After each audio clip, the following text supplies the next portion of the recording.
Good evening and welcome back to my channel. This week I took myself out on a KTM 790 adventure bike. Didn't really know what I was expecting. Have heard people saying that it was a bit of a mad bike, but I should definitely give it a go. So decided that's exactly what I was going to do this week. So this video is about my test ride, not a review on the bike. And what I find that I did like about it. First off was the riding position. It was great, and at no point during the ride did I want to get off and stretch my legs like I did with a lot of other bikes. I think it's maybe an age thing. Now saying that, getting on and off was a breeze. I'm only 5'8", bald, and fat, so it was absolutely no problem for me. So that was definitely a plus point for me. I was able to throw the leg on and off without any difficulty at all. And whenever I stopped, my feet were well planted. I wasn't flat-footed, but they were definitely well planted. I felt safe that there was at no point did the bike feel heavy in any way. Now, how was the ride? Well, lots of people have told me how aggressive these bikes are. Maybe so for the 1290, but this 790 was great. So I was a bit apprehensive at first, but as soon as I rode it, that all faded away on the ride, and it was very enjoyable. Acceleration was fantastic. Each of the 6 gears up and down was easy to go into, and from second to third, this for me was where the power kicked in.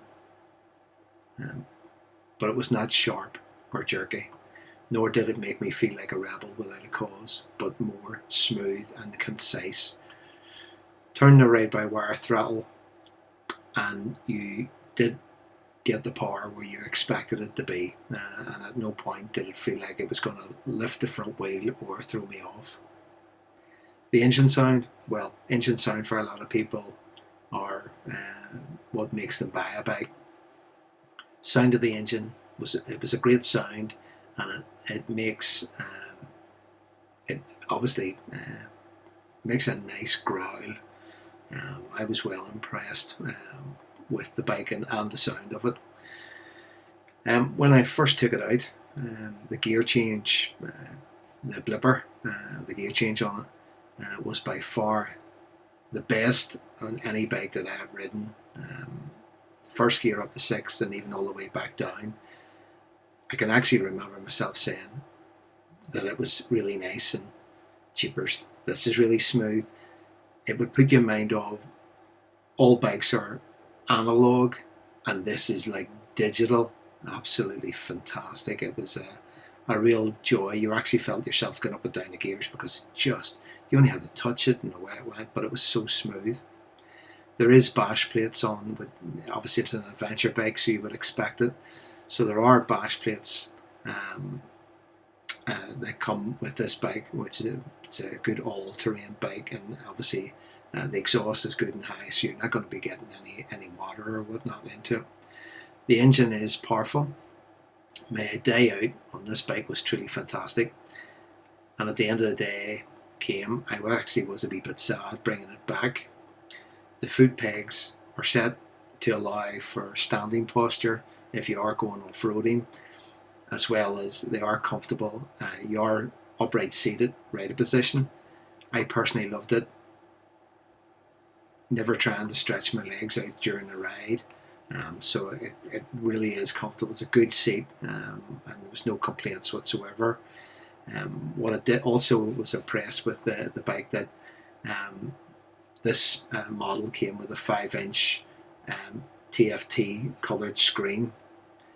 I'm not sure if that's the same throughout the range, but it was pleasant to see, and it was nice coming from the bike that I normally ride every day. It was good to see it.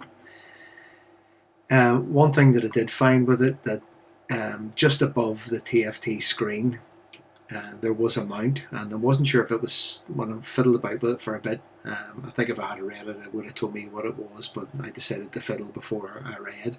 And it must come with a GPS mount, or you can just plug your unit straight into it. You just above the TFT screen, you lift up this little catch, and then you can mount your GPS unit into it. Now, I didn't go any further. Obviously, I didn't have a unit with me, didn't lift it. Just once I read the bit in front of it, that was enough to tell me that that's what that was for. So that's actually quite nice and neat coming from the KTM crowd, that it's just something you can add in without trying to fiddle around with getting extra things to fit your bike. The fuel tank is absolutely fantastic. It gives a good 250 mile range, so obviously good for an adventure bike, but my chances of doing adventure riding are probably very slim, so everything I do is road. I love the shape of an adventure bike, but I'm certainly not going to try it with a big heavy bike. This bike was nice and light, and very flickable. You would have had no problem taking this off-road and putting it through its paces if you were in that sort of mindset. Another thing that I did find was the mudguards were set very high. Now, I was out on a very dirty day.